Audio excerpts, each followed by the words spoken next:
Union sa kanyang mga empleyado sa PICOP, nanawagan sa kumpanyang nagpalit ng mga scrap metal sa PICOP na magpakita sa Sibagat Municipal Police Station ang tulog ng mga dagkong sakyanan nga may kargang mga scrap metals gikan sa kumpanyang Paper Industries Corporation of the Philippines. Katawhan ni atong 1963 hangtod nga nagsarado ni atong tuig 2006. Dila umang pipila na lang kabulan gikan karon.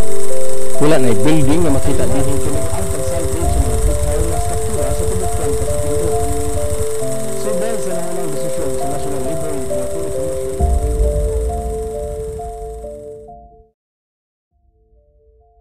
PICOP, the biggest paper industry known in Asia, which was once busy and full of life.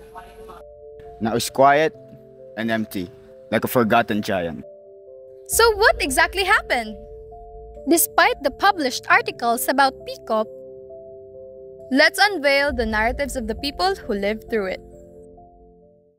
Ang PICOP or Paper Industries Corporation of the Philippines, isa sa pinakadakong paper making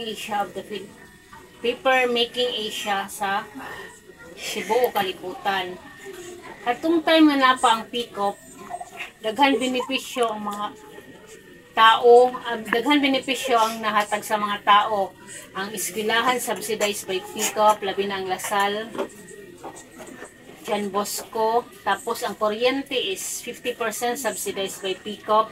Anya gihatagan pod og daghang benepisyo ang mga empleyado labi na sa rice allowances, medical allowances ug uban pa. Pero sa tuig 1994 katong nagbaylo na og administration, medyo na ay changes ug kani na na sa bankruptcy sa PICOP. Daghan empleyado ang nawad-an og trabaho. Labi na sa ako ang akong father nga mao ra gyud breadwinner nawad-an og trabaho. Ug napugos nga adto sa mga maglangyaw sa ubang dapit para lang gyud makakita og panginabuhian para sa pamilya. Pero sa pagkuan sa